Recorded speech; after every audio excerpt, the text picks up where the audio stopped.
Hey everybody, welcome into Folklore and Flourish. You're here today with Jane and Molly. And Mark is over behind the scenes, just chilling over there today. But today is May 23rd.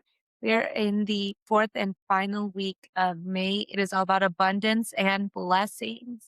So we are in the end of the month of the life giver, month of creation and fertility, and we are with the abundance and blessing. Today's episode is all about the storehouses. So this is where we store all of the abundance that we get so that we can use it during times of need. So the theme is provisions, and our lessons, and our lesson is abundance is security.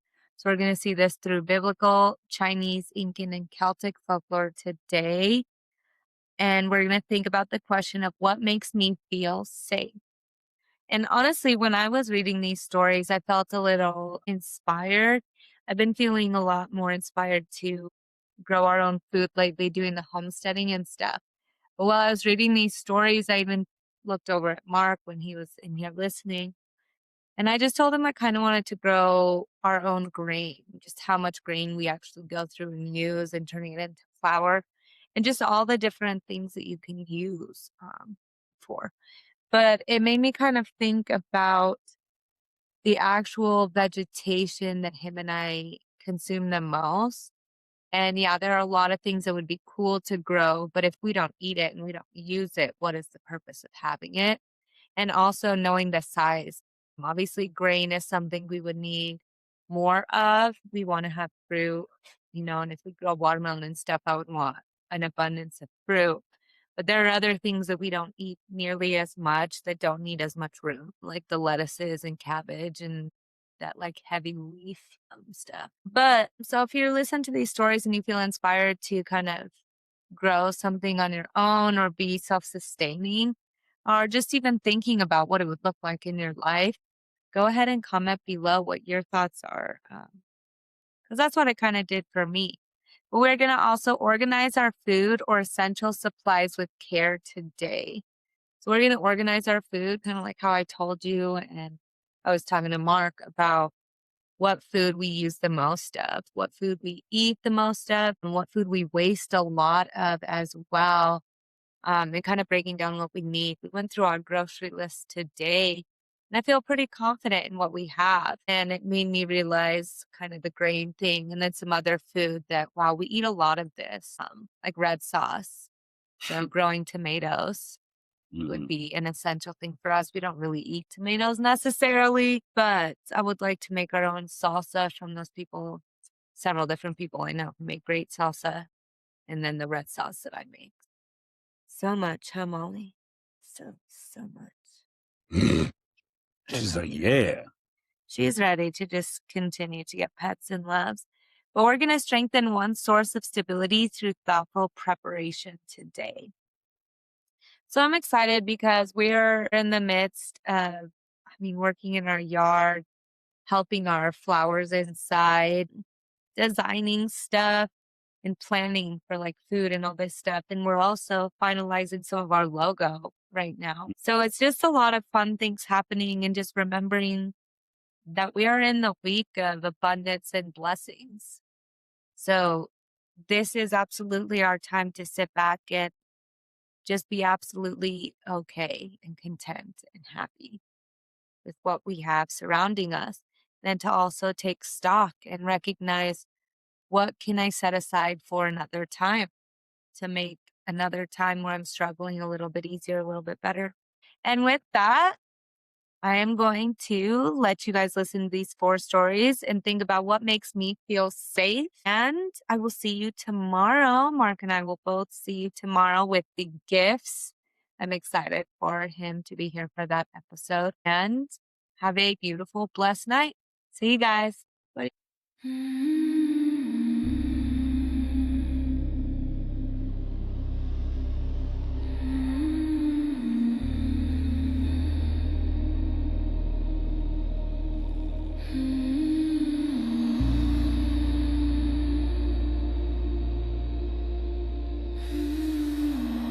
Before we begin, I want to take a moment to honor the cultures behind the stories we are about to explore. The tales shared here come from many peoples, lands, and traditions. I do not change these stories to fit modern expectations or to align with today's social standards. Instead, I present them as they were told, sometimes beautiful, sometimes harsh, sometimes challenging. We are not here to judge the past, but to understand it, to listen, to learn, and to honor the ancestors who carried these stories forward. We also share stories from various religious traditions. These are presented in their historical and spiritual context, with respect for their beliefs that they represent. Every culture deserves respect, context, and acknowledgement, and this space is dedicated to doing exactly that.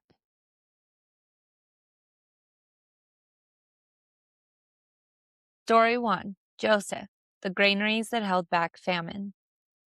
In the fertile yet unpredictable lands of ancient Egypt, where the Nile's flooding could mean either abundance or devastation, there is a story not of sudden harvest, but of foresight, preparation, and the quiet discipline of storing what has been given.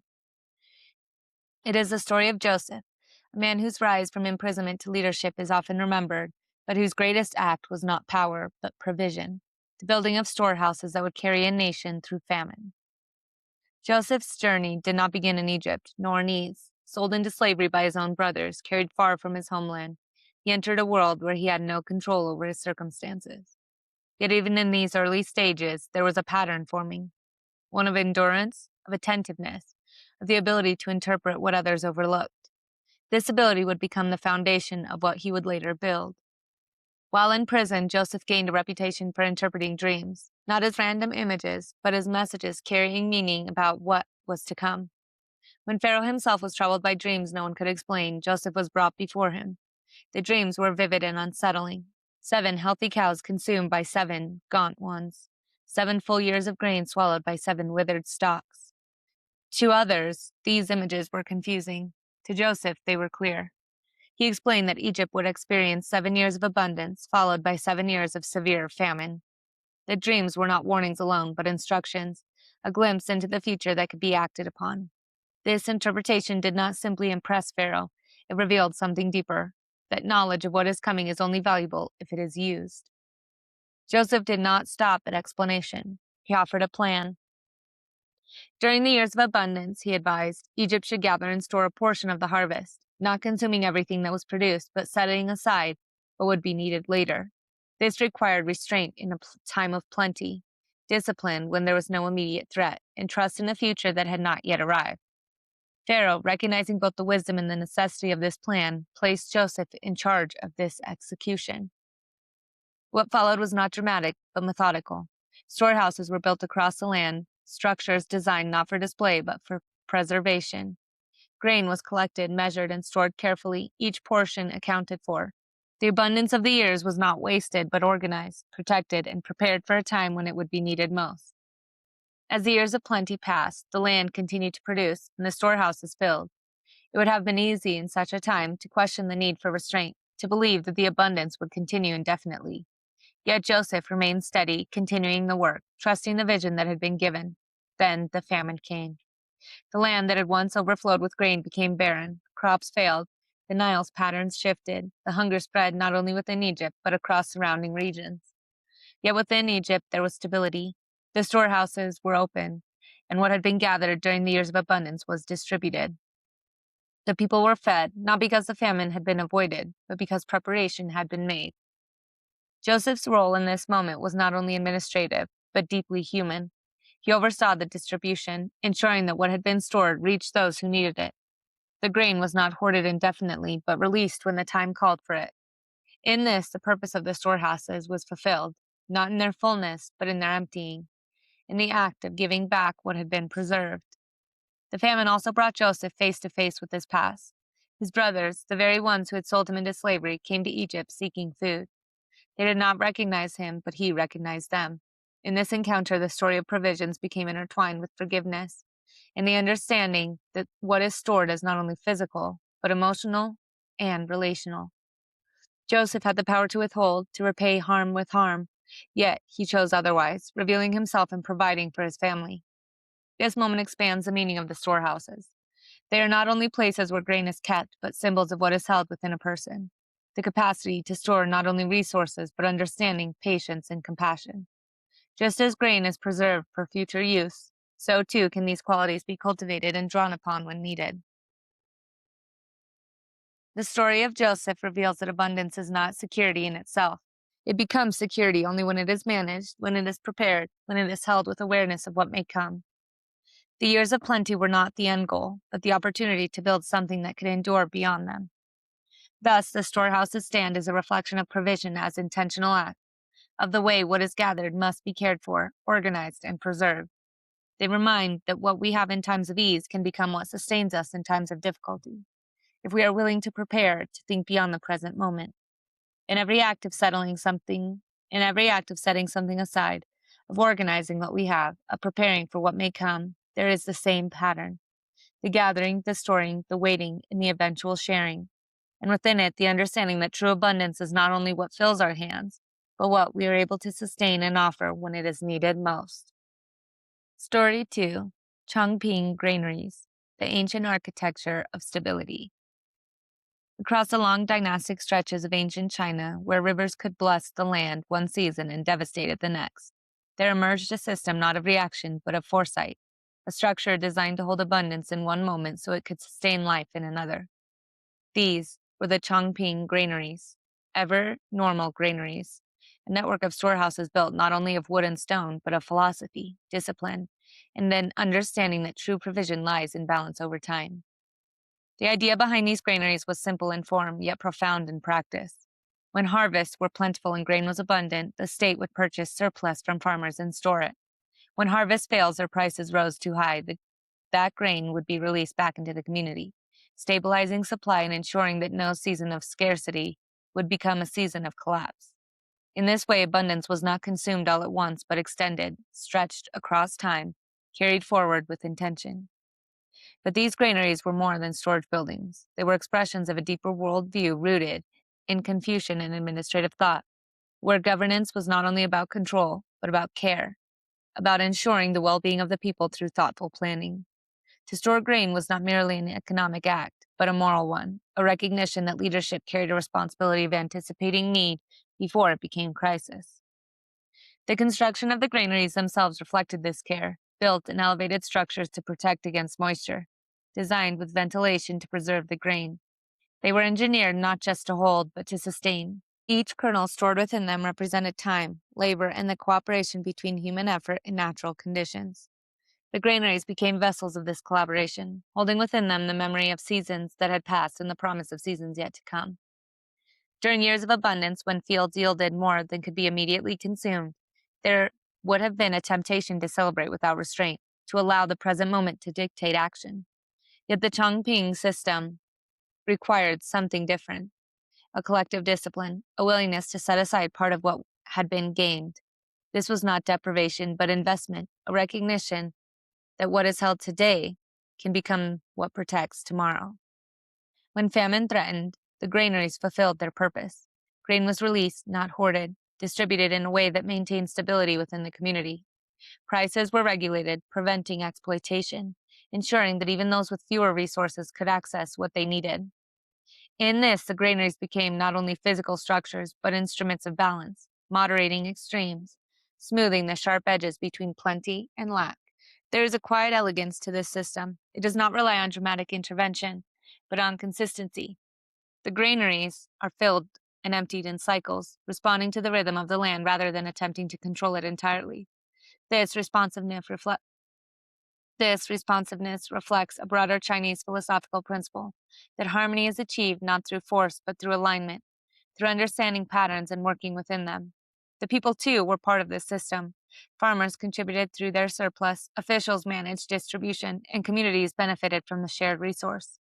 The granaries were not isolated but integrated into the fabric of society, a collective effort that required trust, coordination, and shared understanding.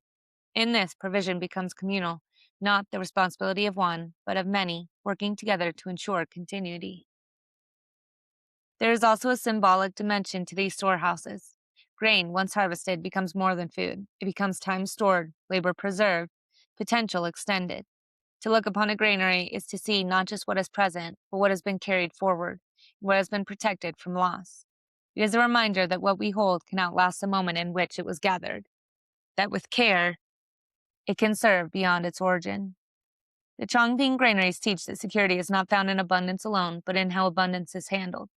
To have much is one thing, to preserve it, to distribute it wisely, to ensure it reaches where it is needed. This is what transforms abundance into stability. Without this transformation, even the greatest harvest can vanish quickly, leaving nothing behind. Thus, these granaries stand as a reflection of provision as stewardship, of a way resources must be tended, organized, and respected. They remind that what we gather is not only for immediate use, but for future need, that foresight is as essential as effort, and that the act of storing is not separate from the act of giving, but part of the same cycle. In every moment where we choose to save, to organize, to prepare, there is this same principle, the understanding that what is set aside today can become what sustains tomorrow. And within that understanding, the quiet strength of stability begins to form, not through sudden action, but through steady, intentional care. Story 3, Colca, the Storehouses of the Mountains. High in the Andean mountains, where the air thins and the earth rises toward the sky in sweeping terraces, there exists a system of provisions that does not rely on abundance alone, but on precision, adaptation, and deep understanding of the land itself. These are Colca, the storehouses of the Inca, built not in isolation, but in careful relationship with wind, elevation, and time, holding within them not only food, but the stability of an entire civilization. The Incan Empire stretched across diverse and often harsh terrains, where weather could shift quickly and growing conditions vary dramatically from one valley to the next. In such an environment, reliance on a single harvest or location would have been precarious.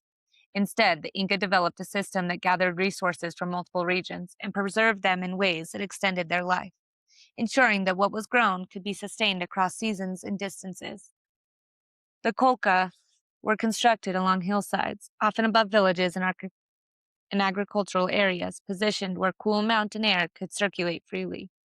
Their placement was not accidental. The steady flow of wind acted as a natural preservative, reducing moisture and slowing decay. In some regions, they were arranged in long rows, their circular or rectangular forms dotting the landscape like quiet sentinels, each one holding a portion of the empire's sustenance. Inside these storehouses were maize, potatoes, quinoa, dried meats such as charqui, and other essential goods. Many of these foods were processed before storage, potatoes freeze-dried into chuño through exposure to the cold night and bright sun of the highlands, meat dried and cured to last for extended periods. These methods transform perishable items into durable provisions, extending their usefulness far beyond the moment of harvest. This transformation is central to the meaning of the kolka. What is stored is not simply what is gathered, but what has been prepared, adapted, and preserved. The act of provision begins not as storage, but at the moment of processing, where knowledge of environment and technique ensures that what is saved will endure. The kolka were not private reserves, but part of state-organized systems. Goods were collected through labor and tribute, then redistributed as needed. During times of scarcity, drought, or natural disaster, the storehouses were open, providing relief to communities that might otherwise have faced hunger. They also supported the Incan army, travelers along the vast road system, and workers engaged in long state projects, ensuring that the movement and functioning of the empire could continue even when local resources were insufficient.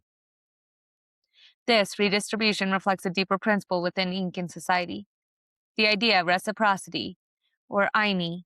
Resources were not hoarded for individual gain, but circulated, given and received in ways that maintained balance within the community. The kolka then become more than storage sites. They are points of connection where the efforts of one region support another, where provision becomes a shared responsibility. There is also a strong relationship between the storehouses and the land itself. The Inca do not attempt to override their environment, but worked within it, using altitude, temperature, and wind as tools. The mountains were not obstacles, but partners in preservation. This alignment with natural forces allowed the kolka to function effectively, without resilience on artificial means, reflecting a worldview where human ingenuity operates in harmony with the world rather than in opposition to it. The presence of these storehouses would have been a visible reassurance. To see them standing along the hillsides was to know that preparation had been made, that the community was not entirely at the mercy of unpredictable conditions. They represented foresight, planning, and care, the understanding that what is gathered must be protected, that what is abundant now may be scarce later. Yet the purpose of the kolka was never simply to hold. Like all storehouses, their fulfillment came in their opening, in the moment when what had been preserved was released, used, shared. The cycle moves from gathering to storing to giving, each stage necessary, each connected. Without gathering, there is nothing to store. Without storing, there is nothing to sustain. Without giving, there is no purpose to preservation. Thus, the kolka stands as a reflection of provision as adaptation, of the way resources must be transformed and aligned within environment to truly endure. They remind that what we prepare is as important as what we gather, that knowledge and care extend the life of what we receive. In every act of preserving, of preparing for future need, of working with conditions rather than against them, there is this same pattern, the understanding that stability is not found in abundance alone, but in how that abundance is shaped, stored, and eventually shared. Story 4, Lunasa, the first fruits given before they are kept. In the ancient lands of Ireland, where hills roll like sleeping giants beneath shifting skies and fields ripple gold under late summer light, there comes a moment in the agricultural year that is not defined by how much has been gathered, but by what is done with the very first yield. This is Lunasa, the festival of the first harvest, a sacred threshold where the act of gathering is inseparable from offering, where what is received is first given before it is kept. Lunasa is named for the god Lu, a figure of skill, craftsmanship, and mastery, but the festival itself is rooted in something more intimate, more human. It is said to have been established in honor of his foster mother, Talchu, who cleared the land so that it could be cultivated, laboring until her body could give no more. In her death, the land became fertile, capable of sustaining crops, of feeding generations to come. Thus, the harvest is not only the result of natural cycles, but of sacrifice, of effort that has already been given before the first grain is even cut. As the first sheaves of grain are harvested, there is no rush to consume them. Instead, they are brought forward in ceremony. The grain is milled into flour, baked into bread, and offered to the land, to the spirits, to the memory of those who made the harvest possible. This act transforms a harvest from a simple collection of resources into a relationship, an exchange where gratitude is expressed before benefit is taken. This moment is delicate. The first fruits are not the largest portion, nor the most abundant, but they carry the weight of acknowledgement. To offer them first is to recognize that what has grown is not solely the result of human effort, but of forces beyond control, weather, soil, time, and the unseen labor of those who came before. It is an act that sets the tone for the entire harvest, reminding those who gather that they are participants in a cycle, not masters of it. The festival itself unfolds across hills and open fields, marked by gatherings, games, and trials of strength and skill. These are not merely entertainments, but reflections of Lu's nature, honoring the many forms of ability that contribute to life: farming, crafting, storytelling, music. In this way, the harvest is not only agricultural, but communal, a recognition of the diverse contributions that sustain a society. Markets are held, goods exchanged, marriages arranged, alliances formed. Lunasa becomes a time of connection, where the abundance of the land mirrors the abundance of human interaction. What has been gathered materially supports what is built relationally. The harvest feeds both body and community. There is also a quiet awareness within the celebration. Lunasa marks the beginning of the harvest, not its completion. The fields are not yet empty, the work not yet done. There is still grain to be cut, still crops to be brought before the turning of the seasons. This awareness tempers the celebration, grounding it in the understanding of what has begun must be carried through. The bread made from the first grain holds deep symbolic meaning. Grain is cut, ground, and transformed, its original form altered to become something that can be shared and consumed. This transformation mirrors the broader process of harvest, where what is gathered must be changed to be used, where raw material becomes sustenance through effort and intention. There is also within Lunasa a recognition of vulnerability. To harvest is to depend on conditions that cannot be controlled, to trust that what has been planted will grow, that weather will not destroy it, that time will allow it to mature. The act of offering the first fruits acknowledges this uncertainty, not as weakness, but as reality, as acceptance that life includes both provision and risk. The story of Talchu deepens this understanding. Her labor, her sacrifice, is embedded within the land itself. Every harvest carries her memory the reminder that what is received has often been made possible by effort that is no longer visible. In this way, Lunasa becomes a moment of remembrance as well as celebration, honoring the unseen contributions that sustain life. Thus, Lunasa stands as a reflection of provisions as offerings, of a way of the way what is gathered must first be recognized before it is used. It reminds that abundance is not only what we keep, but what we are willing to give, that the act of offering transforms the harvest into something meaningful. In every moment where we pause before taking, where we acknowledge the sources of what we have, where we give before we keep, there is this same pattern. The first fruits, the offering, the continuation of the cycle, and within that, the understanding that what we receive is part of something larger, something that extends beyond the moment, beyond the individual, into the ongoing rhythm of life itself. Daily Thread for May 23rd.